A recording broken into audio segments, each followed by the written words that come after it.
enregistrement alors. Ok. Donc, Clément Crast est professeur de physique en classe préparatoire au lycée Déodat de Séverac à Toulouse. Il a fait sa thèse au laboratoire études sciences techniques qui est à Orsay, et en particulier donc, dans le groupe de recherche Didasco, qui est un groupe de recherche en didactique. Donc, il a soutenu sa thèse en 2019 sur, voilà, je prends mes notes parce que c'est un peu long, les enseignants du supérieur et l'écoulement interne d'un fluide, donc modélisation et contextualisation dans différentes disciplines et filières de formation en France et aux États-Unis. Donc en gros, ça sera à peu près... donc la didactique, c'est bien sûr la discipline relative à l'étude de l'enseignement. Et donc dans sa thèse, il vous précisera, mais il est question de comment les enseignants donc, apprennent la mécanique des fluides dans différentes filières. Et donc, pour cela, il a réalisé plusieurs entretiens en France et aux États-Unis. Donc voilà, je vous laisse la parole et c'est parti. Très bien. Merci Théo. Donc, Théo, c'est bon pour le son? Ouais, Oui, c'est bon, tout va bien. Pardon. d'accord. Donc, bonjour tout le monde. Clément Crast. Donc, je vais vous faire un petit exposé en fait lié aux travaux de recherche que j'ai menés durant ma thèse. Et au niveau de ma courte présentation, il y aura 3 éléments que je voudrais mettre en avant. C'est d'une part mon parcours pour vous montrer que même s'il y a une ligne directrice dans ce que vous allez faire, eh bien, parfois la vie va peut-être vous amener à évoluer. Je vais vous présenter quelques éléments d'histoire des sciences en lien avec la mécanique des fluides et je prendrai quelques très légers extraits du travail d'enquête que j'avais mené lors d'entretiens avec des enseignants. Et voilà, pour vous montrer un petit peu ce qu'on peut faire et vous faire réfléchir peut-être sur des situations qui vous paraissent très simples, mais qui peuvent mériter d'y réfléchir un petit peu plus. Voilà, donc cette thèse a été menée sous la direction de Laurence Maurine au sein du laboratoire EST dans le groupe de recherche Didasco. Donc, je commence avec quelques informations générales. Donc, sur la didactique, qui donc est la science qui s'intéresse aux méthodes et au contenu des enseignements, des enseignements transmis donc aux étudiants. Voilà, en étudiant comment les contenus d'une discipline sont transmis et comment les élèves se les approprient. Excuse-moi, Clément, je ne vois pas pour ma part, je ne sais pas si c'est le cas pour tout le monde, le diapo. Ah, alors attends, qu'est-ce que je... Tac. Alors, j'étais sur Théo. Tac. Écran partagé. Là, tu me vois? Moi, je vois Théo. toujours pas d'écran partagé, mais peut-être que les autres le voient. Dites-le moi. Alors, là, c'est Là, bon? ça va marcher, je pense. Ouais, là, c'est bon. Ok. Là, c'est Pardon. bon? Ouais. Merci Théo pour cette. Pas de souci. Oui, donc là c'était voilà la page de présentation et j'en étais juste à décrire donc le premier la première slide donc sur où je présentais donc ce qu'était la didactique et donc j'en étais à ce point ici de vous signaler qu'en fait la didactique c'est un domaine de recherche qui est plutôt récent qui remonte pour la France aux années 70. Et en fait, les précurseurs sont l'ancêtre de l'Université de Paris, qui s'appelait à l'époque Paris 7, avec notamment la chercheuse Laurence Viennot, qui est aujourd'hui et que vous avez peut-être eu l'occasion de rencontrer sur votre campus, parce qu'elle c'est une personne qui a beaucoup apporté à ce champ de recherche, et donc c'est dans votre université que cela a démarré en France. Donc, sachez que c'est une communauté de recherche qui est structurée au niveau national à travers une association qui s'appelle l'ARDIST et au niveau international avec plusieurs associations, avec des congrès tous les 2 ans, et les ERA, qui est plutôt anglophone, JIREP, plutôt francophone, et un certain nombre de revues dédiées, des revues francophones comme RDST, puis des revues internationales, GRST, IJSE et bien d'autres. Donc, comme vous êtes étudiant, au cas où ça vous intéresserait dans la suite de votre parcours, je vous signale les structures où vous pouvez être formé en didactique pour effectuer de la recherche. Donc, à ma connaissance, et après discussion avec des chercheurs en didactique, donc il y a l'Université de Paris qui propose un cursus en M1 et M2 pour la didactique de la physique, de la chimie, de la biologie, géologie, également des mathématiques. Vous en avez également à Lyon, avec un master co-accrédité entre l'ENS Lyon, l'Université de Lyon Claude Bernard et l'Université de Montpellier, et également dans ce qui s'appelait avant des SP, donc des centres de formation d'enseignants, dont le but est de principalement former des futurs enseignants du primaire, du secondaire, mais également il y a un côté recherche avec donc 3 pôles en Bretagne, à Nantes et à Grenoble qui proposent des masters orientés recherche. Et comme vous pouvez le voir dans la 3e colonne, à Grenoble, ce n'est proposé qu'au niveau M2. Donc, je voulais vous parler un petit peu de mon parcours personnel. Donc, j'ai un petit peu comme vous un cursus, on va dire, classique. Donc, un premier cycle universitaire que j'ai fait à l'époque en prépa, près de chez moi, donc dans le sud-ouest de la France. Ensuite, je suis monté sur Paris faire un magistère, alors pas à l'Université de Paris, mais à l'autre magistère, donc ce qui s'appelait Université Paris-Sud à mon époque, et qui aujourd'hui s'appelle Université Paris-Saclay, donc sur le site d'Orsay. J'ai mis 2000-2001, j'aurais dû mettre 2002 parce qu'à l'époque, les masters n'existaient pas. Et donc, c'était après l'équivalent d'aujourd'hui du Master 1 qu'on passait l'agrégation. Donc, je voulais être enseignant, donc j'ai passé l'agrégation au centre de Montrouge, en banlieue parisienne, un centre commun à votre université, à l'université d'Orsay et les autres universités parisiennes.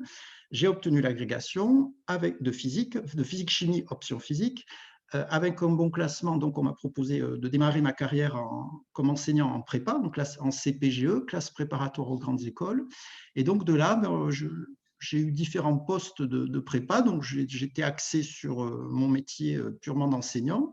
Et vous voyez que j'avais envie un petit peu, une fois les premières années de découverte passées, ça me manquait un petit peu le côté découverte, recherche. Et donc, je lisais des livres de mon côté, mais j'avais envie de me remettre un petit peu dans les études. Donc, j'avais fait un Master 2 à l'URCA, qui est l'université de Reims-Champagne-Ardenne, vu que j'étais en poste sur Reims. J'avais été au plus simple. Ensuite, j'ai eu une évolution de carrière dans mon lycée, donc j'ai été à nouveau occupé sur un nouveau poste. Et en 2011-2012, j'ai basculé sur un Master 2, donc là, orienté didactique, un Master en une année, à ce qui s'appelle aujourd'hui donc l'Université de Paris. En fait, j'étais parti pour faire une thèse, j'avais cet objectif-là, et le problème, c'est qu'en parallèle du travail, quand vous êtes en classe préparatoire aux grandes écoles, j'avais vu pendant le master, c'était déjà assez compliqué d'assister à quelques cours, et puis au niveau de la partie stage, c'était pendant mes vacances, c'était assez épuisant, et donc on m'avait proposé la seule opportunité qu'on voyait, c'était de faire une thèse plutôt orientée informatique, vous voyez, simulation informatique. Et comme ça, c'était pas trop ma passion, j'avais dit, bon, ben, tant pis, je ne ferai pas de thèse. Et puis donc, avec les années, les rencontres aussi avec des gens de l'université de Reims, on m'a parlé de ce master de didactique. Je m'étais dit que dans ma pratique enseignante, ça me permettrait de réfléchir à ce que je faisais au quotidien sous un autre angle. Je suis monté donc à Paris. À l'époque, je sais que ça a changé depuis, mais à l'époque, c'était des cours sur une journée et demie. Et le reste, c'était beaucoup de projets à faire chez soi. Donc, une journée et demie, c'était un petit peu compliqué, mais j'arrivais à jongler avec mes cours. Et ensuite, je travaillais pendant les vacances pour mener à bien tous ces projets. Donc, ça a été une année assez épuisante. Donc, vous voyez qu'après 2012-2013, je n'ai rien fait parce que j'étais assez fatigué. Et 2013, je me suis dit, bon, allez, tant qu'on y est, on se lance dans une thèse. Donc, j'ai cherché un laboratoire d'accueil.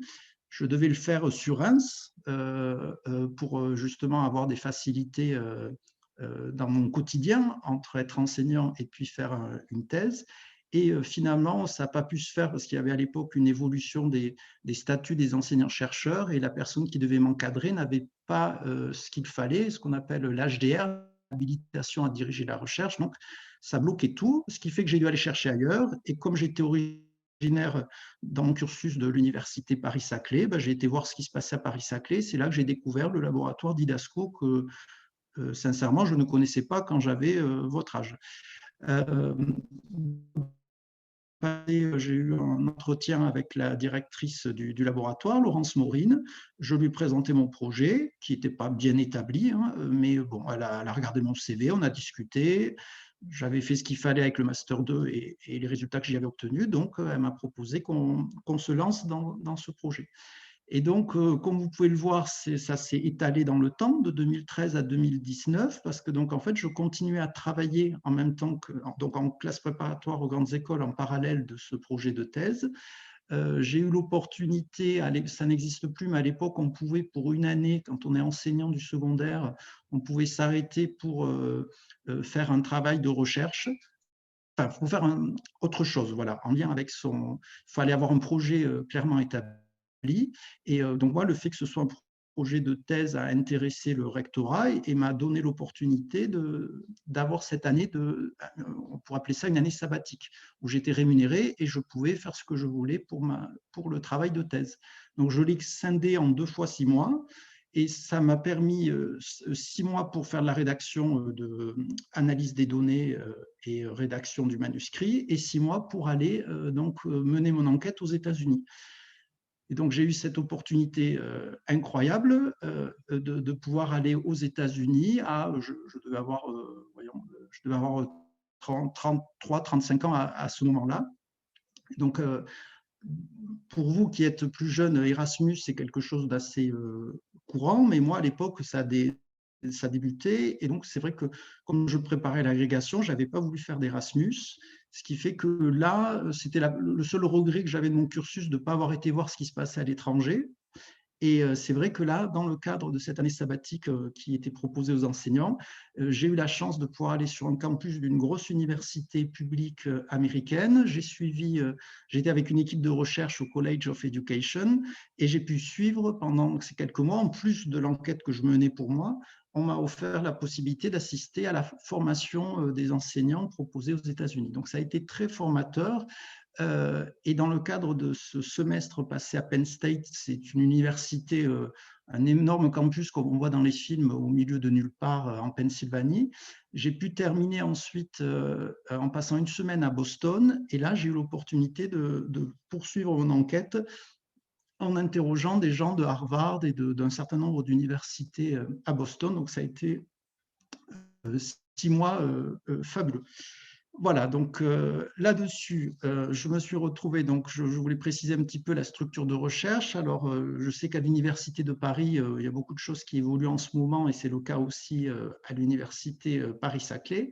Donc, désormais, rattaché fait partie de la Graduate School, Humanité Sciences du Patrimoine. C'est dans l'unité de recherche, où on pourrait appeler ça aussi laboratoire EST, donc études sur les sciences et les techniques. Et c'est le regroupement de plusieurs groupes de recherche, l'un en didactique, donc Didasco, auquel j'appartiens. Et il y a également tout un pôle de recherche à Orsay, je tenais à vous le signaler, autour de la thématique de l'histoire des sciences, des techniques et de la santé. Donc, comme l'a dit Théo, je vous indique le titre de la thèse que j'ai menée, les enseignants du supérieur et l'écoulement interne d'un fluide, modélisation et contextualisation dans différentes disciplines et filières de formation en France et aux États-Unis. Donc là-dessus, je précise donc les différents éléments, à savoir que donc je me suis intéressé, j'ai eu à faire des choix au niveau du travail mené pendant cette thèse. Donc la population étudiée, j'ai choisi les enseignants. Un niveau scolaire qui m'intéressait, c'était le premier cycle universitaire, puisque vous en doutez, comme j'étais enseignant en classe préparatoire aux grandes écoles, j'avais envie de chercher sur des thématiques que je pourrais réexploiter après au quotidien dans ma pratique. Donc, j'ai dû délimiter le champ de recherche en mécanique des fluides, qui était une thématique très peu abordée. J'avais cherché quelque chose d'un peu novateur qui apporterait quelque chose à la communauté de recherche, et en même temps, je voulais une thématique de la physique qui m'intéresse. Et j'avais toujours eu un goût personnel pour la mécanique des fluides. Donc, j'ai cherché quelque chose qui était abordé dans à peu près tous les cursus de premier cycle universitaire, et étudier un écoulement interne en faisait partie. Et là-dedans, qu'est-ce que j'ai étudié? Je me suis intéressé à la notion de modélisation. Qu'est-ce qu'un enseignant propose pour modéliser un écoulement? et le mot d'un jargon de didactique qui s'appelle contextualisation, c'est-à-dire de réfléchir au contexte, de quelle manière est-ce que l'enseignant va proposer l'étude de cet écoulement. Donc, ce qui m'intéressait aussi, c'était le côté pluridisciplinaire ou transversal, on va dire, d'une discipline à l'autre. Vu qu'étudier un écoulement interne, on en a besoin en physique, on en a besoin aussi dans les cursus de médecine ou dans les cursus de tout ce qui est biologie, études de la sève, études en géologie, études de la lave. Et donc, je m'étais demandé, tiens, qu'est-ce qui, voilà, voir un petit peu comment des enseignants de disciplines différentes, comment vont-ils aborder cette thématique. Et je voulais voir aussi ce qui se passait en fonction du public cible de la formation. Est-ce qu'on étudie un écoulement interne de la même manière si on s'adresse à un étudiant qui est en BTS ou en IUT, ou bien à un futur médecin ou un futur ingénieur ou un futur chercheur, comme dans le cas de votre magistère. Et donc, ce qui n'était pas prévu à la base et qui a été une opportunité, donc c'était ce déplacement aux États-Unis. Et donc, il apparaissait intéressant de se dire, tiens, ben, qu'est-ce qu'ils font aux États-Unis? Qu'est-ce qu'on peut tirer de ce qu'ils font? Qu'est-ce qu'ils font différemment, mieux, moins bien? Voir un petit peu tout ça et essayer de trouver des idées. Donc, de la même manière que vous, si vous prolongez, je vous le souhaite, en thèse, vous aurez, on va dire, plus scientifique, plus orienté physique, vous allez avoir à répondre à une problématique. Donc moi, elle était assez large, elle concernait donc les pratiques ordinaires d'enseignants du supérieur et de s'intéresser à ce qu'ils proposaient en termes de modélisation dans le cas de l'écoulement interne d'un fluide. Donc, alors les capsules, là, les éléments ne sont pas les mêmes que vous pour une thèse en futur ou un stage de Master 2, mais l'idée est un petit peu la même. On commence par un travail de bibliographie, pardon. On regarde ce qui a été fait, ce qui est souvent abordé, qu'est-ce qui ne l'est pas.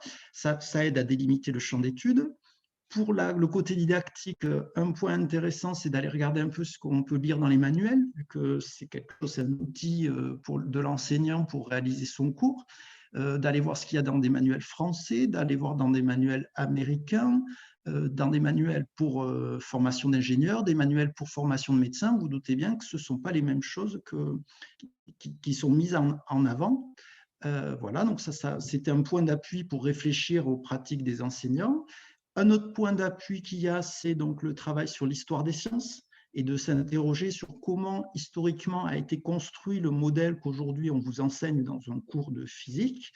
Et une fois ce travail-là effectué, en parallèle, il s'agit d'aller recueillir des données et de les analyser. Donc là, il y a deux approches possibles dans ce champ de recherche. Ce sont des études quantitatives avec des tests normés et que l'on analyse statistiquement. Et il y a une étude aussi, ou bien une étude qualitative. Et dans la mesure où, après avoir fait de la biblio, il n'y avait pas grand-chose de fait au niveau français ou au niveau même anglo-saxon en termes d'études de la mécanique des fluides, je me suis dit qu'il fallait y aller par étapes. Et donc, comme mon travail était plus proche d'une étude exploratoire que d'une confirmation ou infirmation de pratiques courantes, je me suis dit, bon, ben on va commencer par des entretiens et voir un petit peu ce qui se passe. Donc, c'est là où je vais vous présenter quelques extraits du travail mené. Alors, je commence avec des rappels théoriques sur l'étude on va dire, un niveau de licence concernant la mécanique des fluides. Donc, ce que l'on trouve généralement dans des ouvrages de base là-dessus, c'est qu'on commence par l'équation générale qui régit l'écoulement incompressible d'un fluide, soit qu'il le gaz, à savoir l'équation de Navier-Stokes. Ensuite, lorsqu'on restreint les contraintes et que l'on se place dans la zone de l'écoulement où on peut négliger le terme en état laplacien de V, oui, pardon, j'ai oublié donc on a ici, c'est un peu l'équivalent de la masse fois l'accélération égale la somme des forces. On se ramène à une unité de volume, donc on fait apparaître la masse volumique.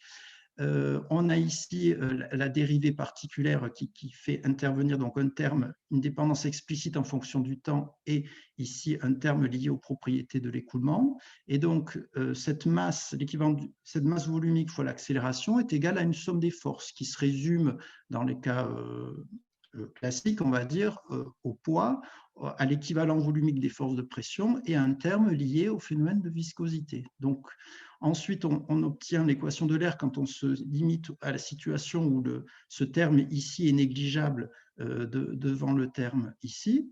Et si on simplifie encore, enfin, si on limite encore son étude en s'intéressant à un cas d'un régime d'un écoulement permanent, on a ce terme qui se simplifie. Là, la problématique qu'on a pour résoudre cette équation, c'est ce terme en V scalaire grade appliqué à V, que l'on peut réécrire et qui se simplifie lorsqu'on se ramène à travailler sur une ligne de courant avec toutes les restrictions que j'avais déjà indiquées, et on obtient cette relation PA plus 1,5 de si on l'applique entre deux points A et B, il y a une grandeur qui est conservée, qui dans le jargon de mécanique des fluides s'appelle la charge, qui est la somme de trois termes, la pression au point A plus le terme d'énergie cinétique volumique 1,5 de ρ VA carré plus le terme d'énergie potentielle de pesanteur volumique ρ GZ au point A, est conservé si on se place à un autre point B de la même ligne de courant.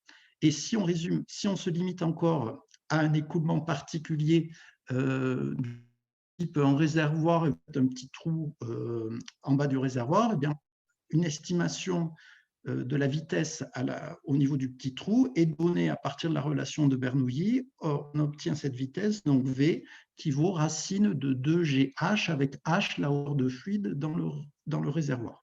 Donc, typiquement, dans un cours de mécanique de fluide, on a une loi générale qui est celle de Navier-Stokes. On s'intéresse à la zone où l'écoulement peut être qualifié de parfait, on obtient l'équation de l'air. On projette, dans un cas particulier, on obtient la relation de Bernoulli, et application de cela, on a la loi de Torricelli. Ça, c'est l'ordre pédagogique dans lequel, classiquement, ce cours ces équations sont proposées à un étudiant. Et donc, la première question qui se pose, c'est est-ce qu'historiquement, ça s'est passé comme ça? Comment s'est construit ce modèle? Donc là, je vais rester un petit peu sur cette diapositive, donc pour voir un petit peu dans quel ordre ces noms que l'on voit, là, Poiseuil, Bernoulli, Navier, Torricelli, comment est-ce que ça se structure? Donc en fait, historiquement, sur cette thématique-là, ça démarre en fait avec Torricelli sur une question de recherche expérimentale. Donc il y a un enjeu donc au XVIIe siècle avec le développement des fontaines, notamment en Italie, et l'enjeu de prévoir la vitesse que l'on aurait quand vous avez un réservoir et que vous effectuez un trou, de prévoir la vitesse que l'on va avoir en bas du réservoir. Donc, cette question de recherche donc, vraiment expérimentale est un enjeu pour les savants de l'époque et en fait va aboutir à la construction tout au long du XVIIIe siècle d'un modèle pour tenter de comprendre cette problématique et de retrouver cette loi. Là-dessus, vous avez un certain nombre de noms qui sont passés à la postérité. Donc, il y a les Bernoulli, père et fils. Donc, le fils, c'est Daniel Bernoulli, et le père, j'ai un trou là tout d'un coup. En tout cas, Bernoulli, père et fils. Vous avez d'Alembert, celui d'Alembert et Diderot pour l'encyclopédie, et également Euler. Et en fait, au niveau des travaux de ces quatre chercheurs, vous avez en fait des hypothèses qui se recombinent plus ou moins, chacun ayant travaillé de son côté.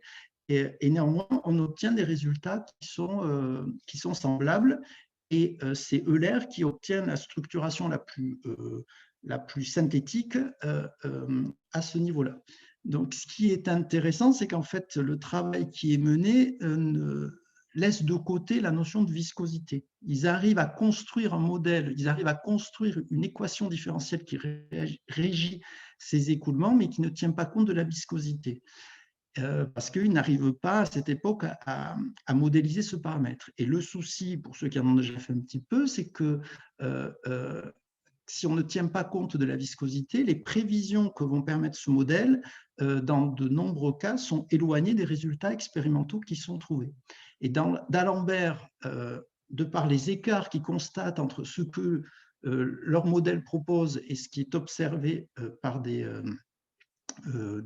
savants orientés expérience, en arrive à dire que la comparaison de la théorie et de l'expérience est peut-être impossible.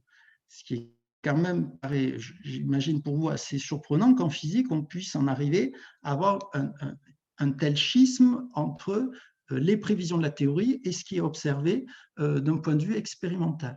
Donc là, en fait, ça va aller, le décalage entre le travail théorique mené pour construire ce modèle et les résultats observés d'un point de vue pratique et d'un point de vue expérimental va aller croissant, le décalage va aller croissant tout au long du XVIIIe siècle jusqu'à arriver à une séparation profonde entre la communauté, on va dire de manière très simplifiée, des académiciens qui réfléchissent en termes d'équations différentielles et la communauté de ce qu'on appellerait aujourd'hui les ingénieurs hydrauliciens, tout ce qui est personnel travaillant dans la marine, qui vont finir par ne plus travailler, qui vont travailler de manière indépendante, vu que leur modèle, la façon d'appréhender les problèmes ne peut pas se matcher, comme diraient les jeunes aujourd'hui. Donc là, ça en arrive à un gros problème, un développement théorique, comme je disais, qui présente des limites, et il faut attendre le début du 19e siècle pour arriver à résoudre ce fossé qui s'est creusé entre ces deux communautés. Donc, le fossé est comblé en France par Navier, en Angleterre, enfin en Grande-Bretagne par Stokes, avec la capacité qu'ont ces chercheurs à rajouter une modélisation des phénomènes de viscosité. Alors, comment historiquement cela se réalise-t-il en France? En fait, l'avènement d'une nouvelle structure éducative qui est l'école polytechnique, qui est une avancée de la Révolution française, qui en fait met sur un même endroit on va dire l'équivalent d'académiciens, de théoriciens qui vont former des ingénieurs, donc on va dire plutôt pratiques. Et en fait, c'est l'association de ce savoir théorique avec ce côté, cette volonté dans la formation de faire des choses appliquées, c'est l'association des deux qui va permettre si vous voulez, de réassocier ces deux communautés qui s'étaient séparées l'un de l'autre. Donc, avec cette très courte présentation, je cherchais à retracer la construction du modèle qui, si vous lisez un peu l'histoire des sciences en histoire des sciences, en thermodynamique ou en électromagnétisme, ça ne s'est pas construit de la même manière. Là, en mécanique des fluides, j'aurais envie de dire que dès le début, assez rapidement, se construit un modèle théorique qui permettrait d'expliquer les résultats expérimentaux. Et en fait, ce qui est gênant, c'est que ce modèle-là nécessite une résolution mathématique qui n'est pas apportée, qui n'est pas accessible à ce moment-là. Et c'est ensuite les interactions entre résultats expérimentaux et modèles qui vont prendre du temps à permettre de dépasser ces blocages. Donc, je tenais aussi à préciser que l'expérimental est au cœur du questionnement et au cœur de cette réflexion et de la construction du modèle en mécanique des fluides.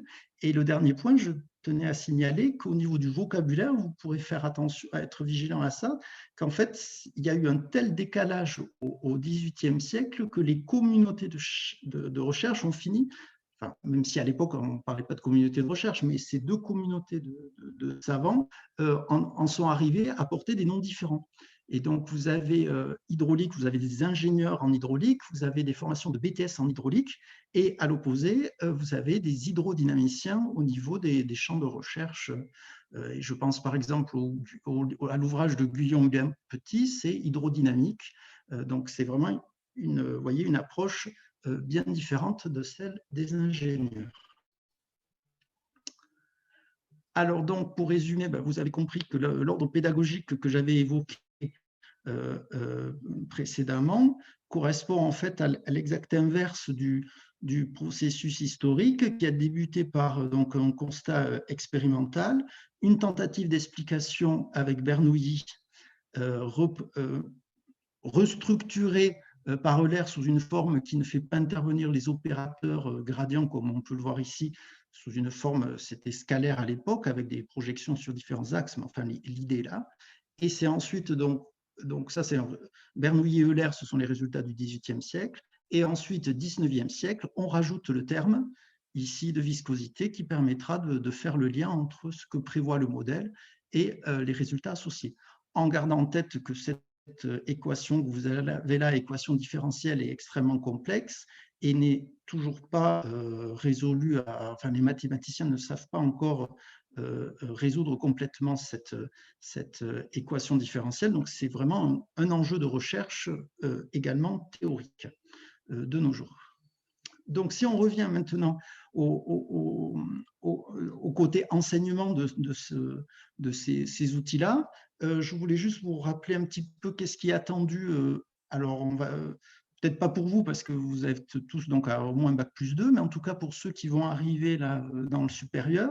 Dans le pré-bac, ils vont aborder désormais un petit peu de statique, et la relation de Bernoulli est au programme des nouveaux bacs. Alors, on ne parle plus de bac S, mais enfin, des bacs généraux, on va dire. Et donc, qu'est-ce qu'on va rajouter dans le post-bac? On va reprendre des éléments de statique et d'écoulement parfaits qui auront déjà été vus au lycée, et on va y rajouter la notion d'écoulement visqueux. Comment fait-on pour modéliser la viscosité?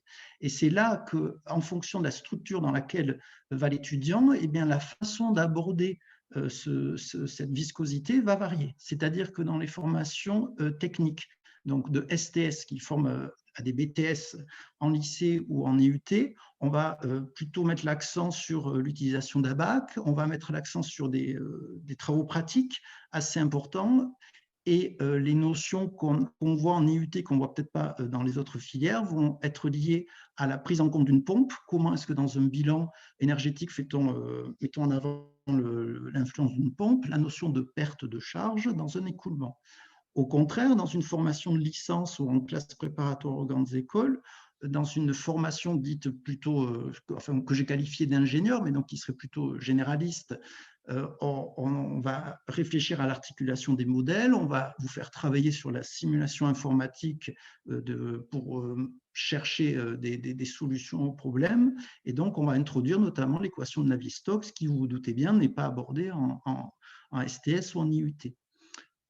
Concernant la viscosité d'un écoulement, ça va intéresser les étudiants en cursus biomédical, en particulier en médecine, pour étudier l'écoulement sanguin. Donc, vont être abordées des pertes de charge, notions de perte de charge, et ils vont réfléchir, eux, aux échanges sanguins, donc d'un point de vue physique et d'un point de vue plus biologique. Donc, de là, en ayant feuilleté un petit peu ce qui se faisait dans les différentes formations, je me suis dit, qu'est-ce qui est commun à l'ensemble de ces cursus? Et la réponse, c'est qu'à un moment ou un autre, ces étudiants vont tous avoir à aborder la relation de Bernoulli. Donc, je me suis dit que l'outil de modélisation sur lequel il fallait que je travaille, c'était la relation de Bernoulli, vu qu'elle était commune à l'ensemble des cursus proposés. Donc, dans les questions qu'on peut se poser d'un point de vue didactique, on peut se dire, mais finalement, quels sont les objectifs visés par l'enseignant lorsqu'il aborde la relation de Bernoulli? Quel est l'intérêt d'enseigner la relation de Bernoulli? Pourquoi est-ce qu'il fait ça? Est-ce que c'est parce que c'est imposé par le programme? Est-ce que parce qu'il en a besoin comme outil pour faire autre chose? Est-ce que c'est je veux faire travailler mes étudiants sur la relation de Bernoulli pour leur faire comprendre comment on construit un modèle en physique? Vous sentez bien qu'en fonction du public visé, normalement, l'enseignant ne devrait pas me répondre la même chose à ce genre de questions. Quel est le lien entre le savoir à enseigner et le questionnement de l'élève? Est-ce que l'enseignant met en parallèle le savoir qu'il a à transmettre et les questions qu'un élève peut se poser à son âge et dans le cursus où il est? Et puis, il y avait la thématique, vous vous souvenez dans le titre, de la contextualisation. Quels sont les domaines que l'enseignant va aborder lorsqu'il cherchait à illustrer la relation de Bernoulli? Est-ce qu'il va faire tout un travail autour de la circulation sanguine, sur plutôt des dispositifs techniques? Est-ce qu'il va s'intéresser à des objets du quotidien de l'étudiant? Par exemple, vaporisateur ou le flyboard que vous avez peut-être vu sur YouTube. Bon, des choses comme ça, voilà. Est-ce que l'enseignant va vouloir diversifier les domaines d'application? Est-ce qu'au contraire, il va se concentrer sur celui qui est au programme de la filière dans laquelle il enseigne? Pourquoi va-t-il faire ça? Et de réfléchir donc à ces questions. Donc, je ne vais pas vous parler de tout ça dans la suite de l'exposé, mais ça fait partie des questions que j'ai cherché à aborder dans mon travail de thèse.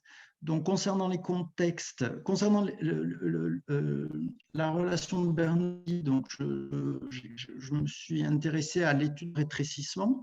Alors, des rétrécissements, vous en avez dans les différents domaines évoqués. Ça peut être dans un écoulement sanguin, donc avec ici une canalisation sanguine qui présente un rétrécissement à cause d'une plaque de cholestérol qui est ici. Donc là, vous avez une vue en coupe avec le tuyau sanguin qui est rétréci à cause d'une couche de gras.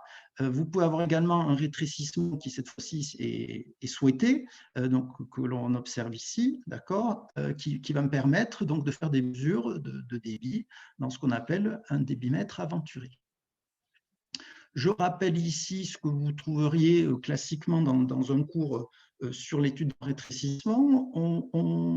Donc, vous avez ici la figure d'un rétrécissement avec donc, en supposant un écoulement parfait, vous auriez pour un écoulement permanent incompressible, on aurait la conservation du débit volumique. Si la surface, à cause du rétrécissement, la surface diminue, donc la vitesse devrait au niveau du rétrécissement être plus grande en aval qu'en amont du rétrécissement. La vitesse du fluide augmente dans un rétrécissement. Et ensuite, en se plaçant sur une ligne de courant, ici je l'ai prise horizontale pour avoir la même altitude pour les points A et B, la relation de Bernoulli pour un écoulement permanent, incompressible, parfait et homogène me permettrait de dire que si la vitesse au point B est plus grande que la vitesse au point A, alors la pression au point B est plus faible que la pression au point A. C'est-à-dire qu'au point B, on attend une baisse de pression, donc lors d'un rétrécissement, on attend une diminution de la pression, ce qu'on appelle effet Venturi. Donc là, je vous propose donc un élément trouvé un des rares éléments que j'avais trouvé dans ma recherche bibliographique. Donc c'est Monsieur Closset, qui est aujourd'hui retraité, qui était chercheur en Belgique et qui lui, s'est intéressé à la mécanique des fluides comme en réfléchissant aux analogies entre l'électricité et la mécanique des fluides. Donc, il y avait, dans les années 90, l'électricité était un des principaux domaines de la physique qui était abordé dans le secondaire, et lui, et donc qui posait problème, comme vous pouvez vous en douter. Donc, il s'était demandé si en faisant une analogie avec la mécanique des fluides, ça n'aiderait pas à améliorer l'enseignement de l'électricité. Donc, lui a fait une étude plus quantitative en faisant des questionnaires auprès d'étudiants. Et donc, voilà les questions, pendant que je faisais mon cours, vous avez peut-être lu les questions qui sont en violet. Donc, on a le circuit qui est ici. P est une pompe qui est établie à circulation de l'eau dans le circuit. Celui-ci est horizontal et la direction de l'eau est indiquée par les deux flèches. Donc, il pose une première question aux élèves. La quantité d'eau par seconde en A sera-t-elle la même, plus grande ou plus petite que celle en B? Le point A est ici, le point B est au niveau du rétrécissement noté R. Ensuite, il demande aux élèves, est-ce que la quantité d'eau par seconde en B sera la même, plus grande ou plus petite que celle en C? Et il pose ensuite les mêmes questions pour le lien entre les vitesses au point A et au point B, entre le point B et le point C. Donc voilà, je vous laisse un petit peu réfléchir. Voilà. Et donc, par rapport à ce qui était écrit à la diapo précédente, eh bien, pour un circuit fermé, en termes de débit volumique, le débit volumique est conservé. Donc, après le rétrécissement, on attend le même débit volumique. Donc, la réponse correcte serait de dire que la quantité d'eau par seconde, donc le débit volumique en A, serait le même qu'en B et serait le même qu'en C. Et concernant les vitesses, par contre, comme il y a un rétrécissement en B, la section est plus faible, donc la vitesse doit être plus grande. La vitesse en B serait plus grande qu'en A, et la vitesse en B serait plus petite qu'en C.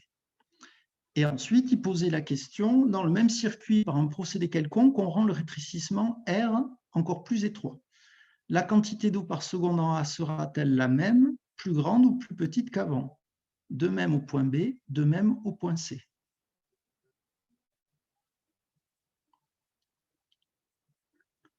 Voilà, je vous laisse un peu y réfléchir.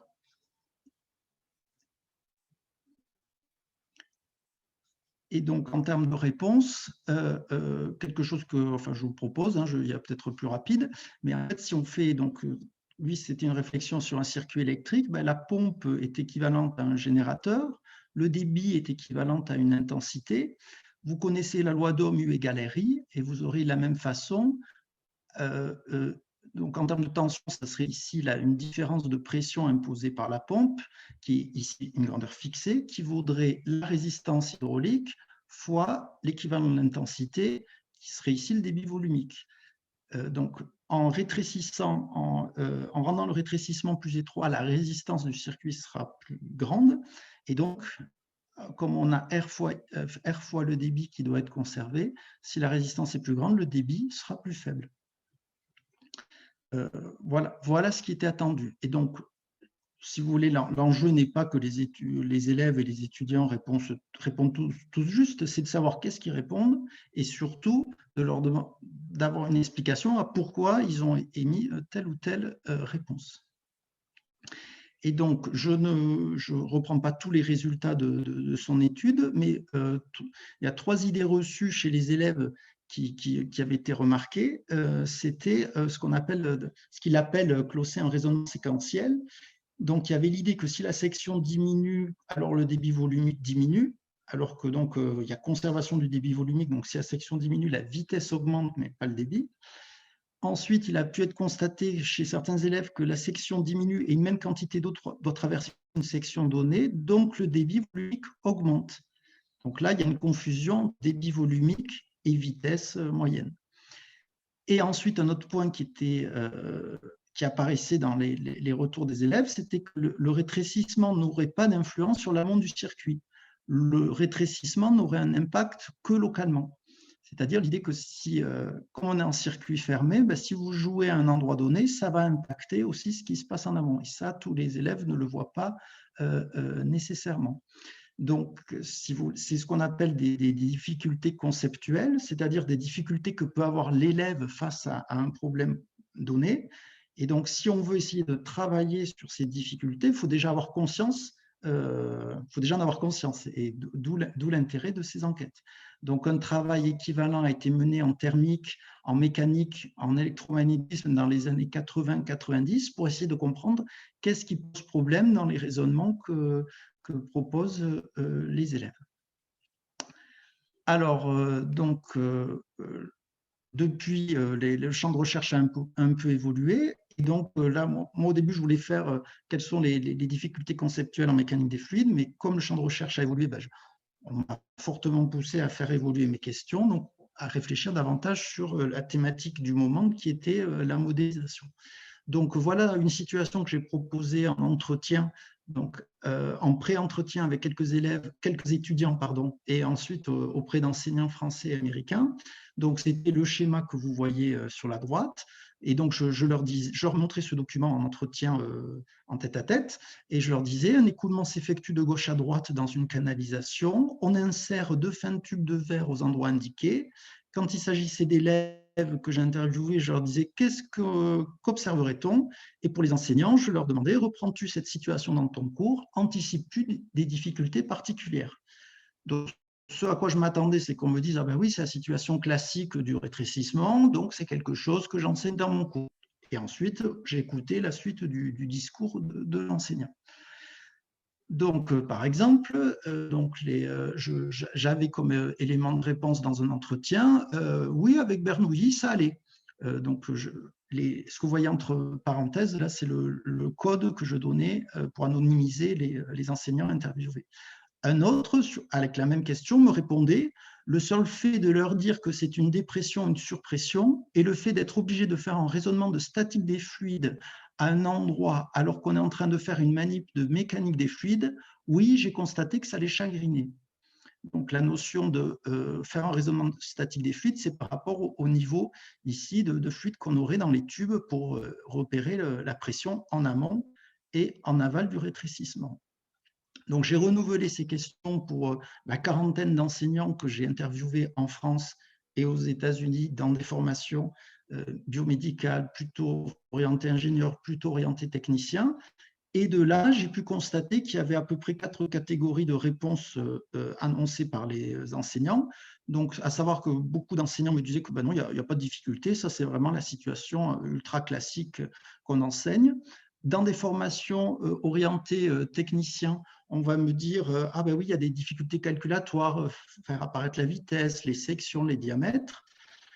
Et quelques enseignants, mais très peu, me disaient que cette situation n'était finalement pas si simple que ça et qu'il y avait des difficultés conceptuelles. Alors, soit des difficultés que je qualifie de conceptuelles naïves. Par exemple, certains avaient conscience que beaucoup d'élèves spontanément diraient que au niveau du, pardon, faut que je montre sur l'écran, voilà, qu'au niveau du rétrécissement, eh ben, la pression sera plus forte alors qu'on attend une pression plus faible qu'en amont, mais que la pression, les élèves, beaucoup croient que la pression va être plus forte ici parce que c'est plus étroit et donc il va falloir pousser davantage pour faire avancer les particules. Et ce que j'ai pu constater dans les réponses proposées par des étudiants lorsque je les interviewais en tête à tête. Et d'autres enseignants comme l'enseignant I5 duquel il y avait la citation ci-dessus, qui réfléchissent au problème d'un point de vue de la modélisation et qui indiquaient donc qu'il y avait des difficultés à basculer pour l'élève entre un raisonnement mécanique des fluides ici, avec la relation de Bernoulli, et puis un raisonnement de statique des fluides à un autre niveau. Et donc, je passe sur d'autres questions qui ont été posées et, aux enseignants. Et sur, alors, je ne prétends pas à des vérités générales sur ce que j'ai dit. Hein. Je rappelle que c'était une étude uniquement exploratoire, mais sur la population étudiée, que ce soit en France ou aux États-Unis, j'ai pu constater que ceux qui annonçaient peu de difficultés ou des difficultés uniquement calculatoires sur la situation du rétrécissement étaient des enseignants qui, dans leur discours en tout cas, ils le font peut-être en pratique, mais dans leur discours avaient tendance à pas trop faire travailler les étudiants sur la notion de domaine de validité du modèle. Où est-ce que j'ai le droit d'appliquer le modèle, où est-ce que j'ai pas le droit.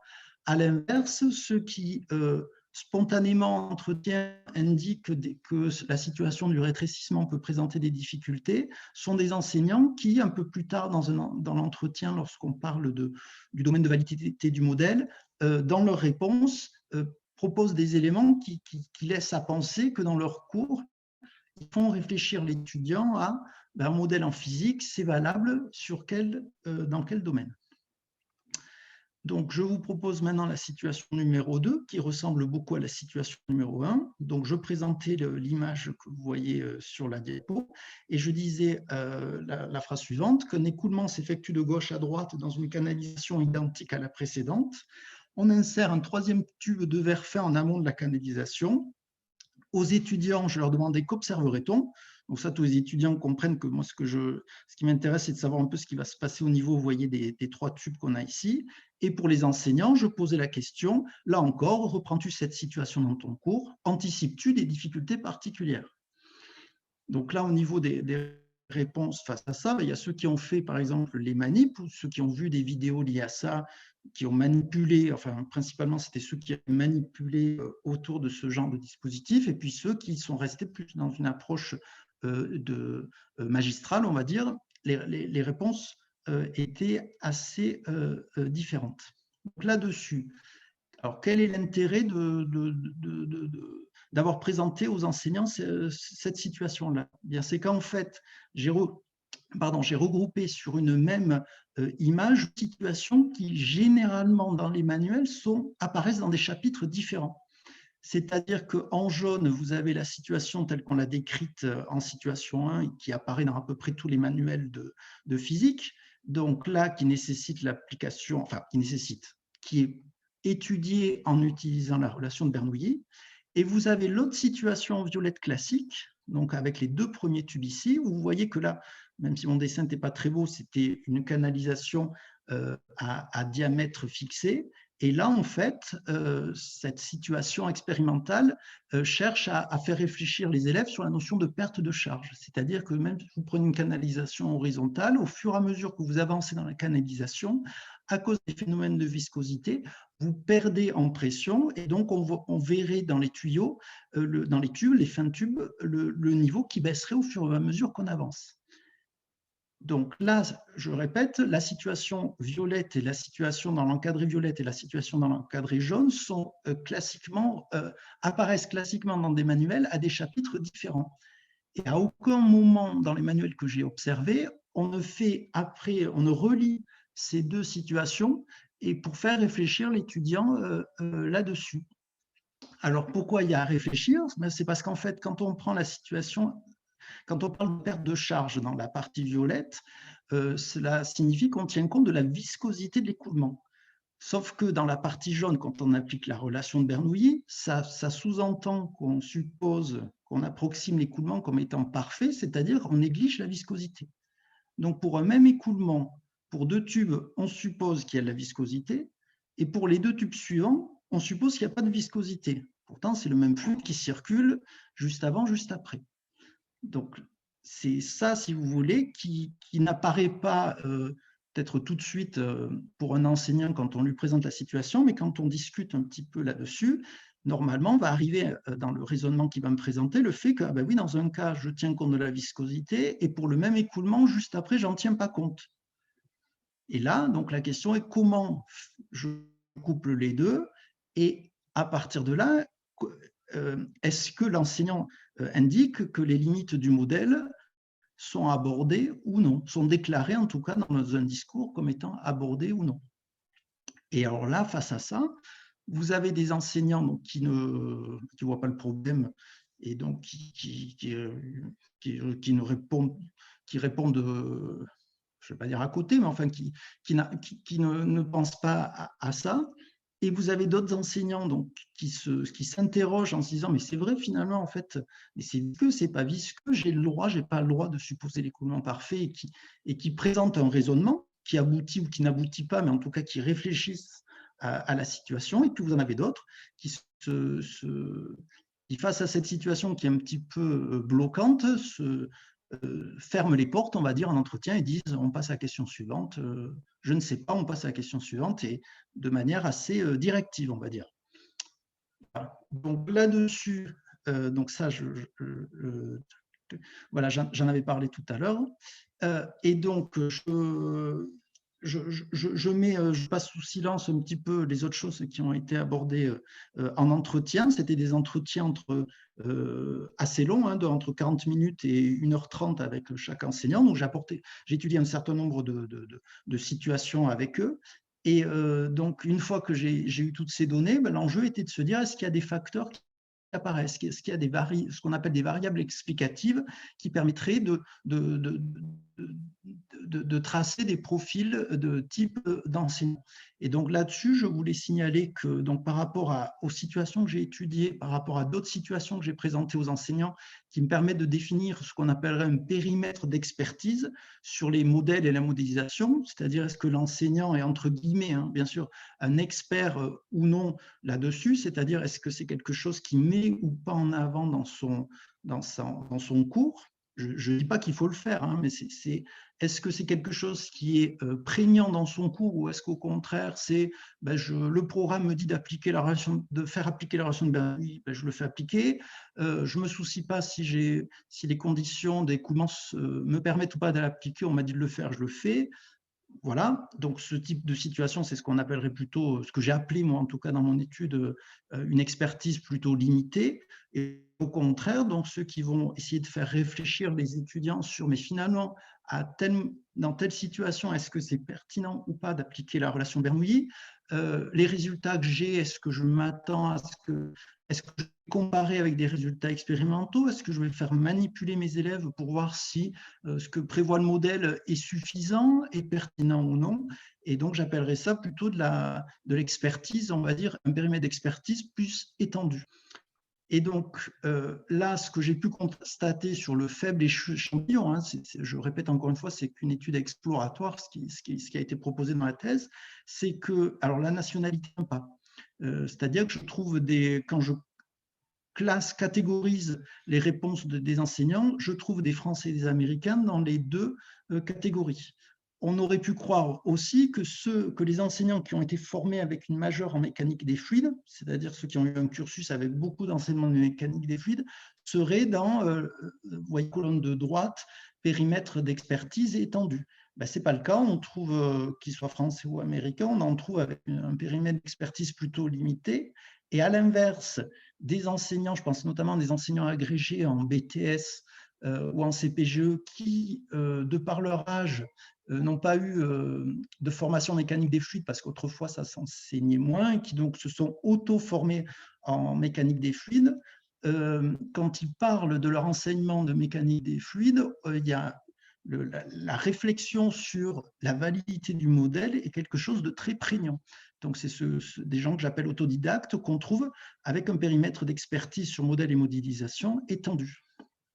Et donc, on aurait pu croire aussi que les enseignants-chercheurs, comparés aux enseignants, enfin à des gens qui ne font que de l'enseignement, que les enseignants-chercheurs se situent tous dans un périmètre de modélisation étendu, vu que dans leur pratique quotidienne au labo, ils sont constamment à travailler sur les modèles, soit à valider, soit à contester un modèle donné. Et en fait, il s'avère que ce soit en France ou aux États-Unis, on trouve, pas tous bien sûr, hein, vous vous doutez bien, mais on trouve quand même des enseignants-chercheurs qui ont un périmètre d'expertise plutôt limité. À l'inverse, des gens qui seraient avec juste une formation d'enseignant, qui dans leur quotidien ne feraient qu'enseigner, qui arrivent quand même à avoir un périmètre d'expertise étendu.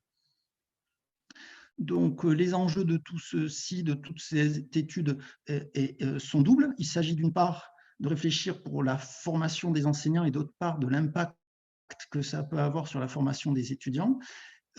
Concernant la formation des enseignants, qu'ils soient dans le secondaire ou dans le supérieur, de les faire réfléchir à mobiliser leurs connaissances dans différents contextes et également à développer l'acquisition d'un minimum de connaissances pédagogiques avec quelque chose qui ressortait dans les entretiens, c'est-à-dire qu'il n'y avait pas beaucoup d'enseignants qui, enfin, dans ce qu'ils déclaraient en tout cas, c'était pas souvent que j'entendais parler des difficultés que pourraient avoir les élèves avec tel ou tel concept, avec tel ou tel cours.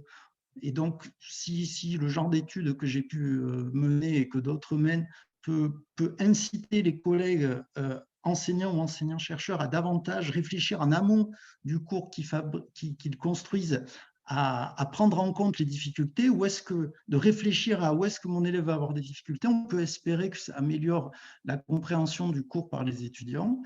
Et il y a également un enjeu de formation concernant donc vous, les étudiants, mais en termes de quelles sont les idées, quelles sont les démarches intellectuelles que l'on va développer chez vous. C'est-à-dire que certes, il y a assimilé un certain nombre de formules, un certain nombre de lois, mais au-delà de ça, est-ce qu'on arrive par l'enseignement à transmettre les démarches de raisonnement, les démarches de construction et de réflexion qui ont permis de bâtir les modèles jusqu'à présent? Et donc, je pense que c'est intéressant pour vous dans la mesure où, là, vous en êtes au stade étudiant, mais je vous le souhaite, prochainement, vous serez sûrement enseignant ou enseignant-chercheur. Donc, c'est vous les enseignants de demain, donc ça peut être important. Et donc, je voulais conclure en rappelant que l'histoire des sciences, sans être enfin, je vois moi l'histoire des sciences comme un apport pour la réflexion que vous aurez à mener lorsque vous serez chargé de TD, lorsque vous serez enseignant. Je voulais vous signaler aussi l'importance de la notion de modèle, qui était moi un mot que, quand j'étais étudiant en prépa à l'époque, on ne prononçait jamais, on ne disait jamais, voilà le modèle, le domaine, enfin, moi en tout cas, on ne m'a jamais trop fait réfléchir en premier cycle aux approximations, sur le domaine de validité du modèle, sur constater expérimentalement quand est-ce qu'il marche, quand est-ce qu'il ne marche pas. Donc, si cette réflexion-là peut être menée, je pense que ça sera aidant pour comprendre un peu la démarche pour comprendre les démarches qui sont appliquées en physique et pour comprendre aussi les démarches appliquées dans d'autres champs de recherche. Si plus tard vous avez à travailler avec des biologistes, avec des médecins, avec des mathématiciens, eh bien gardez en tête que l'approche que vous avez n'est pas la même que celle des autres communautés de chercheurs. Ça facilitera l'interaction avec les autres. Et donc, un dernier point qui est intéressant d'un point de vue de l'enseignement, c'est de réfléchir donc, aux difficultés conceptuelles que peuvent avoir les étudiants. Je vous remercie. Alors, on va prendre les questions donc, sur la présentation de Clément Craste et donc les questions concernant la présentation, mais aussi, je pense, les questions concernant le domaine de recherche.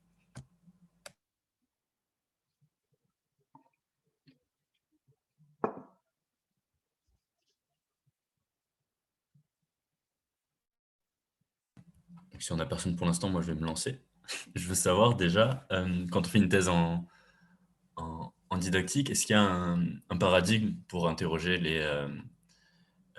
les enseignants, par exemple? C'est-à-dire, est-ce qu'il y a une méthode bien définie ou est-ce que c'est quelque chose qui est un peu, enfin, qu'on fait sur le tas pour vraiment qu'il s'adapte à l'étude qu'on fait?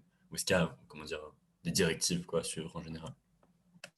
Alors, en fait, il n'y a pas quelque chose d'établi et tout va dépendre en fait du type enfin, de ce que tu vas chercher à questionner chez l'enseignant. C'est-à-dire que si tu t'interroges plus sur, comme je l'ai fait là, la notion de modèle, tu vas t'orienter sur tel ou tel type de question et quelqu'un d'autre qui s'interrogera plus sur, je ne sais pas moi, par exemple, la prise en compte de l'handicap ou des choses comme ça. Tu vois, l'objet que tu étudies étant différent, les outils seront différents. Bon, il y a des études qualitatives et quantitatives. Moi, typiquement, vu que là, il n'y avait pas grand-chose qui avait été fait, ça ne me semblait pas pertinent de commencer avec une question posée à des centaines d'étudiants, en sachant que je ne savais pas trop qu'est-ce qui posait problème ou pas chez les étudiants. Voilà. Donc, il y a on va dire des écoles un petit peu, des problématiques qui intéressent plus certains groupes de recherche que d'autres, mais il n'y a pas quelque chose d'aussi établi que ce qu'on pourrait voir peut-être dans un domaine de recherche scientifique. Je réalise, Ok. Théo, que mon adresse mail, c'est Craste Clément et pas Clément Craste. Je n'ai pas fait attention. Donc Ok. il faut inverser, c'est crasteclément@yahoo.fr. Je n'ai pas souvent l'occasion de l'écrire, j'ai oublié ça. Voilà. Ok, on note. Alors, il y a une question d'Antonin. Je ne sais pas si tu veux la poser avec le micro ou dans le chat, comme tu veux.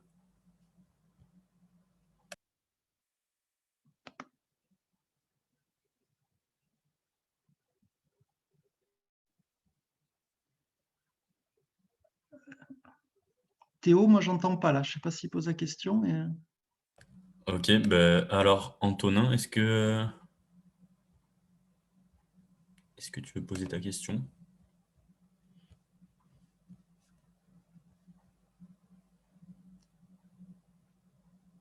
Bon, ah oui, et pas le père. J'ai retrouvé entre-temps, c'est Jean.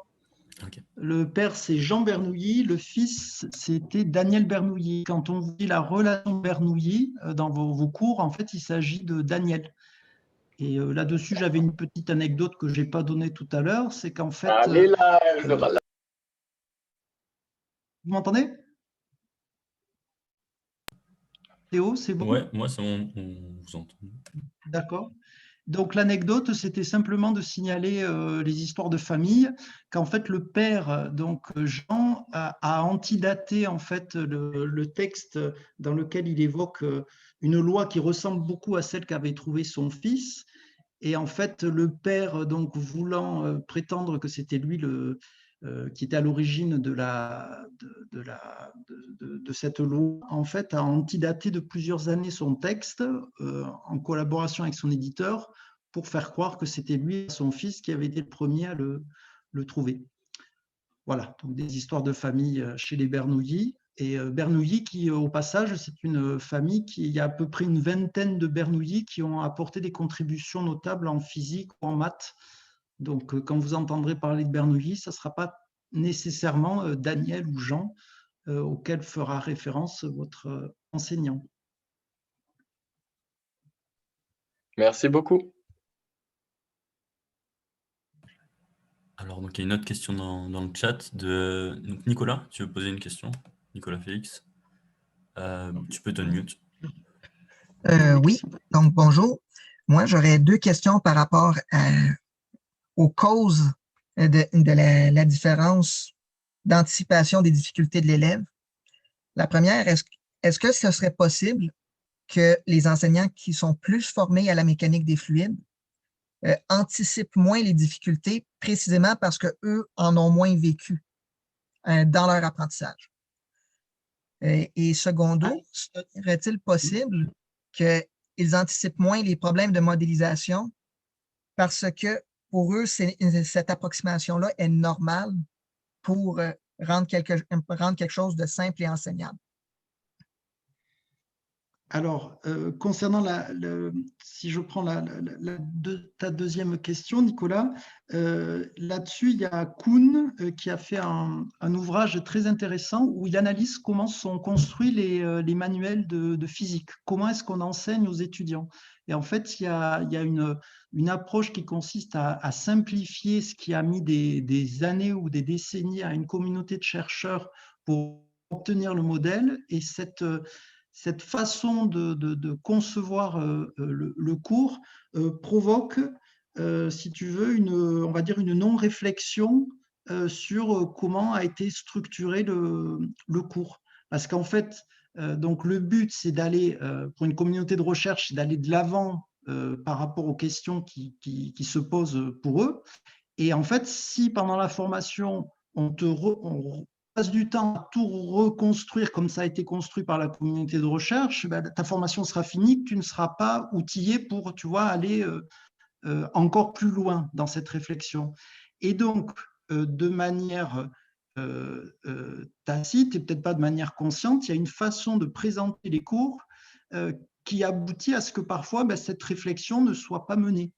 Alors, c'est aidant quand on cherche à être efficace par rapport à de nouvelles questions qu'on se pose, mais ce qui me semble, au vu des réponses que j'ai pu entendre là sur le faible échantillon que j'ai interviewé, que quand même distiller, tu vois, un petit peu dans le cours des réflexions sur comment on construit sur le modèle, sur attendez, ces approximations, c'est valable jusqu'où, pourrait aider l'étudiant à peut-être un peu plus se questionner la formation qu'il reçoit et justement dans une démarche de recherche, s'interroger un peu plus sur, mais finalement, tiens, ce qui est considéré comme acquis dans dans ma future communauté de recherche, c'est légitime ou c'est pas? Est-ce que on fait ça parce qu'on n'a pas mieux pour l'instant ou est-ce que là-dessus, il n'y a pas trop de questions à se poser? Et concernant ta question sur le vécu, par exemple, à Harvard, tu vois, dans une formation de mécanique, donc avec des chargés de TD issus des plus grandes universités américaines, donc qui sont des futurs gens comme vous, brillants dans leur parcours, eh bien, l'enseignant-chercheur d'Harvard me disait que ces chargés de TD sur la notion de rétrécissement, a priori, se trompaient quand il avait des petits jeunes, tu vois, qui débutaient. Donc des jeunes qui ont quand même une capacité de réaction assez forte, et bien sûr, sur des questions simples de rétrécissement, pouvaient se tromper. C'est-à-dire que dans quelle mesure il se trompait, c'est que ce qui est souvent demandé dans les ouvrages sur le rétrécissement, c'est on te présente le niveau avant et après le rétrécissement et l'exercice consiste à dire de combien a varié la hauteur ou on te donne la variation de hauteur, quelle est la variation de pression associée ou quelle est la vitesse en amont ou en aval. Mais là, tel que je posais la question aux étudiants, il n'y avait pas les niveaux qui sont représentés. Et ça ne paraît pas grand-chose, mais de ne pas avoir les niveaux de représentés, de dire à l'élève, mais où est-ce que tu mettrais les niveaux avant et après le rétrécissement? Là, ça force l'élève à poser la question autrement que de réciter rétrécissement implique dépression. Et c'est là que tu arrives sur des choses qui paraissent anodines à détecter des raisonnements spontanés, on appelle ça des raisonnements spontanés, qui ne sont pas scientifiques, mais que pour une raison ou une autre, on va appliquer. Donc le fait d'être bon en mécanique des fluides ne te protège pas, entre guillemets, de ces raisonnements spontanés qui réapparaissent dès lors qu'on t'interroge sur quelque chose d'un peu différent de ce que tu as vu. Et c'est ça tout l'intérêt. Je ne sais pas si je l'ai assez mis en avant, mais en fait, c'était dans l'entretien, il s'agissait de partir de situations classiques pour mettre à l'aise l'interlocuteur et progressivement, tu vois, tout en faisant comme si c'était la situation classique, et ben de déstabiliser un petit peu la personne en lui posant une question qui est un petit peu en décalé. Et là, ça permet de faire rejaillir, si tu veux, il y a des discours types qui peuvent être dits pour un rétrécissement. Et bien là, si tu grattes un petit peu et que tu attaques un peu différemment, tu vas voir rejaillir des choses qui se voient pas au premier abord quand on applique juste la formule qu'on t'a fait appliquer au bout de tant d'années de scolarité. Je ne sais pas si j'ai répondu. Partiellement, merci. Merci. Il y a une autre question donc, de Joséline dans le chat. Je ne sais pas si tu as accès au chat. Oui, je suis en train de lire la question de Joséline. Bonjour, l'intégration des éléments de l'histoire des sciences ferait référence dans le cadre de votre thèse. Alors, la réponse est non. C'est quelque chose qui est très défendu dans la communauté de la didactique, de se dire que de faire travailler les étudiants sur des documents historiques permettrait d'améliorer l'enseignement.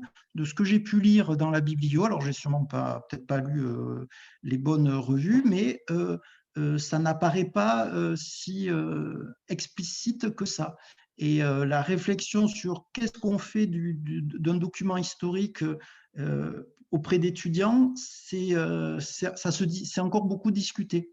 Donc moi, au vu de ce que j'ai pu lire dans la biblio, je serais plutôt à dire d'y aller crescendo, hein, parce que les enseignants-chercheurs universitaires ont beaucoup de choses déjà à faire, et de par leur cursus, n'ont pas eu une formation forte en histoire des sciences. Donc moi, je serais à dire, allons-y étape par étape, et si déjà pouvaient être introduits quelques petits éléments pour faire réfléchir les étudiants, ben, ça me semblerait déjà une première étape intéressante.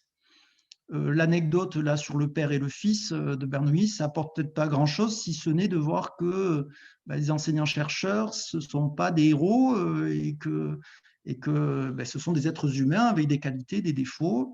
Et c'est peut-être pas plus mal, parce que ça fait qu'après, en période de crise, on n'attend peut-être pas, on garde en tête que ce sont des humains, qu'ils ont droit à l'erreur. Voilà, c'est pas grand-chose, mais c'est déjà ça. Parce que par exemple, je vous parle de ça parce que la notion de héros, dans les enseignants dans le biomédical, c'est quelque chose qui arrive assez rapidement, de parler des gens illustres, de pasteurs, et au contraire des chercheurs qui ont fait des choses qu'ils n'auraient pas dû faire. Et ben, cette vision-là, je pense que si on arrivait à la faire évoluer chez les enseignants et chez les étudiants, ça serait déjà un point positif. Et aussi, je ne vous ai pas montré une autre situation que je présentais aux enseignants, mais c'est assez surprenant de voir que dans des manuels du XXIe siècle, on utilise parfois des schémas qui correspondent aux schémas historiques que l'on retrouve dans les textes de Bernoulli, par exemple. Bernoulli, et qui était sûrement légitime au XVIIIe siècle pour illustrer un écoulement, et qui le sont peut-être moins au XXIe siècle. Et là, je ne sais pas si les enseignants se rendent compte qu'en fait, ils reproduisent des choses parce qu'ils l'ont vu dans le manuel, ou parce qu'ils ont repris leur cours de quand ils étaient élèves et c'était fait comme ça. Donc, comme ils ont quand même beaucoup de choses à faire, les enseignants-chercheurs, ils reprennent un petit peu ce qu'ils avaient fait d'avant. Voilà. Alors, Johan qui me demande quelles sont les 3 principales qualités d'un bon enseignant. Les 3 principales qualités d'un bon enseignant. Par rapport, en tout cas, alors je ne vais pas faire dans le cas général, mais par rapport aux travaux que j'ai pu faire là, autour de la modélisation, je pense qu'un point qui serait important, c'est déjà que l'enseignant en amont réfléchisse à, mais finalement, pourquoi je leur enseigne ça? Alors, bon, la réponse est que je suis payé pour leur faire le programme, soit de l'université, soit de l'IUT ou autre. Mais derrière ça, pourquoi est-ce qu'un technicien, on va lui parler de la relation de Bernoulli? Si je suis enseignant en médecine, pourquoi à un futur médecin, il faut qu'il ait entendu parler de la relation de Bernoulli? Ça peut servir à quoi? Donc, de réfléchir à pourquoi, répondre à la question pourquoi, en fait. Je crois que c'est souvent ça qui a pu qualifier les enseignants interviewés qui avaient une pensée la plus structurée. C'est que souvent, ils insistaient sur « je veux que mon étudiant sache répondre à la question pourquoi ». Pourquoi j'utilise ce modèle? Pourquoi je peux faire ça? Donc ça me paraît être un premier point. Deuxième point, je dirais, un bon enseignant, c'est quelqu'un qui va essayer d'anticiper les difficultés et de construire son cours en réfléchissant à qu'est-ce qui va poser problème dans ce que je vais faire là, qu'est-ce qui va poser problème à l'étudiant? Est-ce que c'est des problèmes conceptuels? Parce que là, ça va être quelque chose d'assez abstrait. Est-ce qu'au contraire, ce sont des problèmes, on va dire, de technicité mathématique, parce qu'il ne faut pas l'oublier que la physique, s'appuyant sur l'outil mathématique, ça peut être bloquant, projection de force, utilisation d'opérateurs vectoriels. Et donc, les difficultés des élèves, bon, ça me fait 2 points. Et puis 3, de manière générale, mais je crois que c'est vrai dans tous les métiers, d'essayer de faire preuve de bienveillance envers les gens que vous avez en face. Et vous qui allez travailler dans des laboratoires de recherche, qui allez participer à des conférences plus tard, vous verrez que tout le monde n'est pas toujours bienveillant et ce n'est pas la meilleure façon pour avancer dans la vie. Donc voilà, je pense qu'avec un enseignant dans une salle de classe est dans un rapport de force où il est quand même entre guillemets plutôt dominant envers le public auquel il parle. Et je pense que c'est important de garder en tête qu'il faut essayer d'être bienveillant autant que faire se peut avec son auditoire pour l'aider à aller de l'avant. Donc de la bienveillance, voilà. Troisième mot-clé, ce serait la bienveillance.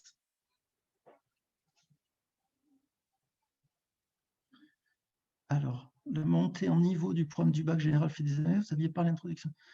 Déjà entendu parler de la même chose avec Quadif? Et si oui, comment? Alors là, en fait, sur la mécanique des fluides, donc c'est une nouveauté en France, en tout cas, c'est la première fois que la relation de Bernoulli est introduite dans le cursus général des lycées, mais il faut savoir que depuis des années, c'était enseigné dans les filières technologiques, ce qu'on appelle STI 2D, STL, des techniques, donc des formations techniques. Et si vous voulez, l'approche qui est proposée qui est proposé depuis cette année là en terminale, c'est ce qu'on pourrait appeler une utilisation, une vision utilitaire. C'est-à-dire qu'il y a un outil, on fait pas trop, on indique aux lycéens quelles sont normalement, on indique quelles sont les conditions d'application de la relation. Mais je pense que dans les faits, ce qui va se passer, c'est qu'on va habituer l'élève à travailler sur variation de pression est reliée à une variation de vitesse et vice-versa. Mais si vous voulez, ça va en rester là, parce qu'on ne peut pas non plus trop en demander à un lycéen. Mais en fait, de le familiariser avec ce concept, et l'idée étant qu'après, quand il va poursuivre, s'il veut poursuivre en cursus scientifique en premier cycle universitaire, on va lui expliquer d'où vient cette relation. On va travailler normalement au laboratoire, en manip, pour lui dire, regarde, la relation est assez simple finalement, elle te permet de prévoir des choses sur des dépressions, sur des variations de pression dans un écoulement, mais ça a aussi ses limites.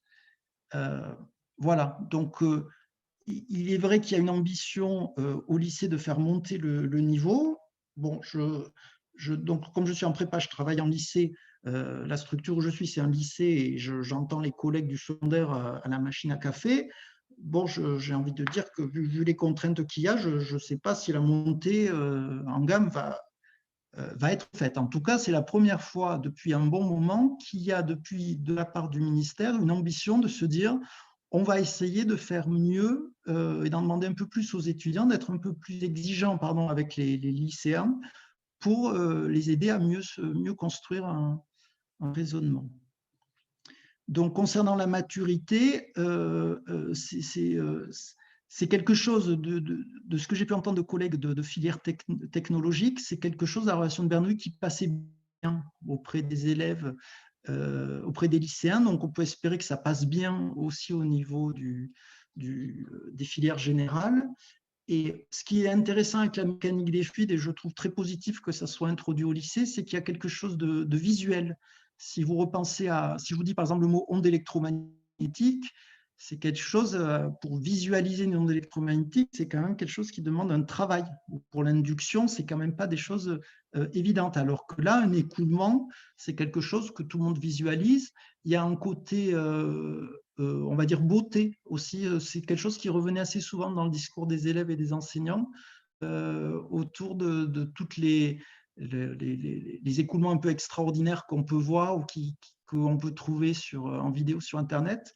Donc, je crois que ça, c'est quelque chose aussi de positif pour relancer un peu les étudiants, les mobiliser autour de la physique, de leur faire aborder à ces jeunes des thématiques qui sont soit belles, avec des beaux écoulements, des belles vidéos de choses un peu extraordinaires, ou leur faire comprendre des objets du quotidien. Voilà, ce qu'on avait peut-être perdu à trop leur faire étudier, je ne sais pas moi, le circuit RC ou l'oscillateur harmonique, je ne dis pas qu'il ne faut pas le faire, hein, ça fait partie des bases, mais je crois que la mécanique des fluides peut apporter un peu de relation avec le quotidien qui pourrait, j'espère, remobiliser les jeunes et leur montrer l'intérêt de la mécanique des fluides. Et donc, de la physique pour comprendre le monde qui les entoure. Et on va prendre une dernière question qui a été passée, c'est celle de Clément dans le chat. Ah, pardon, j'ai dû rater. Pas de problème. Alors, pardon, tac. Clément Cartier, oui. Est-ce que quand les étudiants des cours de méthodologie propédeutique ou ou bien ça n'a pas tellement d'impact que ça quand on l'a fait. Alors, c'est intéressant, Clément, la question que tu poses, parce que justement, comme un petit peu dans chaque communauté de recherche avec des thèmes différents, il y a deux écoles. Il y a ceux qui pensent qu'il faut faire réfléchir. Donc là, c'est souvent pour les futurs enseignants de se dire, dans leur formation initiale à l'université, il faut les faire réfléchir explicitement à la notion de modèle, donc avec des séances vraiment concentrées là-dedans. Donc ça, c'est ce qui a prévalu jusqu'à il y a, on va dire, 2013, donc c'était jusqu'à il y a 7 ans. Et suite à des études qui ont été menées dans différents pays de par le monde, il était constaté que ce n'était peut-être pas la meilleure manière pour faire comprendre aux futurs enseignants que ça pouvait être intéressant de travailler là-dessus.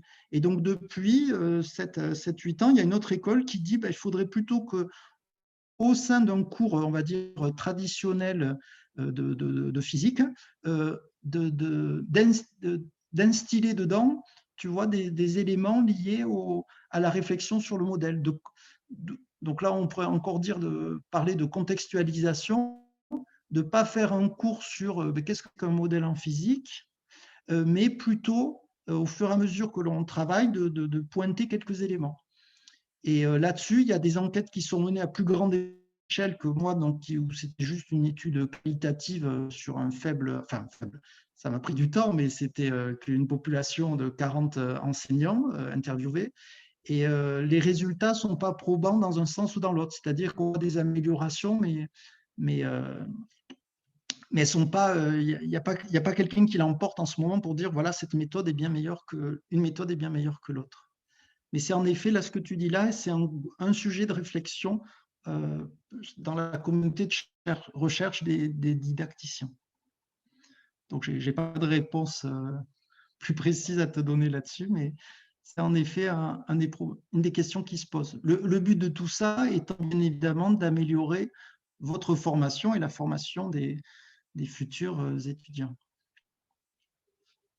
Et concernant, moi, ce qui m'intéressait aussi à l'université, d'avoir travaillé avec des premiers cycles universitaires, c'était de quoi? Oui, c'était que justement, je pense qu'il y a des choses à faire avec les enseignants universitaires, parce qu'ils ont quand même, enfin, vous devez vous en douter, ils ont beaucoup de choses à faire à la fois, la recherche, l'enseignement. Maintenant, ils ont souvent à à se battre pour avoir des financements, à faire beaucoup de paperasse, à gérer administrativement leur département. On leur demande beaucoup de choses en termes d'encadrement des étudiants et ben, ma foi, si on ne les forme pas pour ça, ce n'est pas inné. Et donc, il y avait un peu un enjeu, que ce soit en France ou aux États-Unis, hein, ça, c'est des problématiques que j'entendais souvent de la part des enseignants-chercheurs, c'est que bon, il y a ceux, il faut le dire, qui ne se posent pas trop de questions, ils ont à faire des heures de cours, bon, ben, ils les font et puis c'est tout. Mais il y en a quand même beaucoup qui disaient, ben, j'aimerais me poser des questions, mais je n'ai pas le temps ou je n'ai pas les outils pour. Et donc, moi, ce travail de recherche, je l'avais fait un peu pour ça, en me disant, ben, tiens, si j'arrive, pas de beaucoup, mais enfin un petit peu à faire réfléchir les futurs enseignants sur ben, tiens, c'est quoi un modèle et finalement, mais qu'est-ce qu'on m'a enseigné, sur quoi on a mis l'accent quand j'étais étudiant et est-ce que je maintiens ça ou est-ce que je le fais un petit peu évoluer? Quand je lis un manuel, est-ce que je fais copier-coller de ce qu'il y a dans le manuel parce que ben, je suis un jeune chargé de TD et j'ai ma recherche à faire avancer pour avoir un poste et pouvoir me poser dans la vie plus tard? Ou est-ce que je prends quand même un peu le temps de prendre du recul et de me dire, mais attends, mais ils écrivent ça, mais est-ce que c'est légitime? Est-ce qu'il n'y aurait pas une petite manip à montrer aux élèves, à faire aux élèves pour qu'ils réfléchissent à ce modèle? Ça marche ou ça ne marche pas? La prévision d'une dépression dans un rétrécissement, si après je fais la manip au labo, qui est très simple à faire, qui coûte, ça ne coûte pas bien cher, hein, ça marche ou ça ne marche pas, ce que j'ai anticipé avec la relation de Bernoulli? C'est des petites choses qui, certains le font, mais quand même, de ce que j'ai pu entendre dans l'échantillon, il y a quand même beaucoup de formations où ces questions ne se posent pas, c'est-à-dire qu'il y a un cours magistral qui est fait là-dessus avec un TD associé. Et c'est quand même étonnant parce que autant mettre en place un TP sur les ondes électromagnétiques, ce n'est pas évident, autant un TP de mécanique des fluides, je ne dis pas que c'est évident, hein, mais c'est visuel, ça ne coûte pas trop cher et ça permettrait de bien faire réfléchir aux limites du modèle. Et ça rend, je peux vous le dire, pour avoir fait des manips très simples, ça rend modeste et ça peut être intéressant aussi par rapport aux certitudes qu'ont certains par rapport aux prévisions d'un modèle. Voilà, donc c'est quelque chose qui m'a intéressé et je pense qu'il pourrait intéresser la mécanique des fluides. Je pense que ça fait partie des thèmes un peu comme la lumière ou l'astrophysique. Je pense que c'est des choses, qu'on soit passionné ou pas de physique, ça devrait intéresser les gens. Donc, je repense à la remarque sur le lycée. Je pense qu'il y a quelque chose d'attractif à faire réfléchir les élèves à la mécanique des fluides. Alors, Clément, là, je voyais une question sur est-ce qu'il y a des ponts qui sont faits entre épistémologie, théorie de la connaissance et sociologie des sciences? Et la réponse est oui. Et si tu veux, la didactique, ça fait partie de ces champs de recherche qui sont un peu au croisement des thématiques que tu as abordées. Alors, ça présente des limites parce que les épistémologues vont dire oui, mais en didactique, ils ne font pas les choses comme il faut. Les sociologues vont dire oui, mais ce n'est pas de la sociologie ce qu'ils font. Et c'est vrai aussi, et donc ça impose d'être vigilant, ça montre, il faut être modeste aussi dans les conclusions qu'on peut avoir en didactique, mais c'est tout à fait ça, Clément, c'est être au carrefour un petit peu de toutes les choses que tu annonces. Et l'approche de la didactique, c'est de se dire, c'est de prendre les éléments que tu évoques là dans ton commentaire, mais de les voir du point de vue de la discipline. Donc, j'applique tout ça au contenu d'un cours de physique ou un autre au contenu d'un cours de maths. Et j'en profite pour dire, je ne sais pas si j'avais été clair en début d'exposé, mais là, la situation, j'en parlais avec Théo hier, elle est quand même pour vous qui êtes des jeunes. L'avenir, c'est vrai qu'il y a sûrement beaucoup de questions qui se posent sur votre scolarité et puis aussi les débouchés qui vont se présenter, mais je voulais vous dire que tout n'est pas acté et qu'il faut rester ouvert aux opportunités que la vie, à un moment ou un autre, va vous proposer. Et moi, il y a 10 ans, on m'aurait dit, tu vas partir aux États-Unis, tu feras une thèse, tu iras faire des colloques, présenter tes résultats à un colloque en Irlande, là je devais en faire en Belgique, tu écriras dans des revues internationales, je ne l'aurais pas cru. Et avec des efforts, beaucoup de volonté et de l'ouverture, sachez que voilà, les opportunités vont se présenter, peut-être pas là où vous pensez, Mais travaillez dur et il se passera des choses dans votre vie. Voilà. Tout n'est pas tracé à l'avance. Ok, bah, merci beaucoup. Je pense qu'on va s'arrêter là puisqu'il commence à faire tard. On a déjà bien Oui, 1 heure et demie de présentation. Donc, merci beaucoup très bien. Clément pour l'exposé et pour les réponses. Donc, merci à tous aussi d'être venus et d'avoir posé des questions. Donc, on se retrouve la semaine du 15 février pour un séminaire de Jean-Baptiste Fournier, qui est chercheur au laboratoire matière système complexe, qui va nous parler des interactions médiées par équilibre, c'est-à-dire des interactions où un champ intervient. Et pour faire court, il va nous parler du lien entre les céréales dans le lait et les protéines dans des membranes. Donc voilà. Pour ceux qui sont encore là, vraiment juste 1 ou 2 minutes, je vais aborder 4 points. Le premier, c'est que le journal de l'association recrute. Et donc, si vous aimez écrire ou si vous aimez faire, par exemple, des petits designs, si vous avez des petites compétences graphiques ou non d'ailleurs, il y a des gens dans l'asso qui peuvent vous apprendre, eh bien, vous êtes les bienvenus. Ensuite, on a un événement qui arrivera en février, donc on vous tiendra au courant, mais suivez-nous sur les réseaux pour être sûr d'être au courant. Cet événement, ça sera une sorte de quiz à la question pour un champion, ça s'appellera question pour un physicien, et il y aura des petites récompenses sympas à gagner. Donc voilà. Enfin, presque enfin, n'oubliez pas aussi de rejoindre le Discord, donc de Physis, qui est un Discord. Vous retrouverez tout ça sur euh, le Linktree que je vous ai montré en début de présentation, donc qui est là en bas à droite. Donc vous pourrez sur le Discord, c'est un lieu d'échange. Si vous voulez, on fait des petits jeux de temps en temps. Donc par exemple, on a fait un tournoi Among Us récemment. Bon voilà, enfin je vous invite à au moins rejoindre pour voir comment ça se passe. Et puis il y a d'autres choses comme par exemple la page de mème aussi sur Facebook que je vous invite à suivre. C'est marrant. Et voilà, enfin, n'oubliez pas, on a le pôle Scola qui propose plusieurs choses. Donc, déjà, il y a le tutorat de l'UFR. Donc, pour les plus jeunes d'entre nous ici, n'oubliez pas de voir comment ça se passe pour les tutorats en ce moment. Ceux qui sont en CUPGE, s'il y en a, vous pouvez nous demander des cols, par exemple, pour préparer des concours ou des oraux. Et donc, voilà. Donc, si vous avez besoin de quoi que ce soit, vous pouvez aussi nous envoyer un message sur Instagram, Facebook, ou n'importe où. On vous répondra et moi je reste ici encore 5-10 minutes pour répondre à des questions s'il y en a.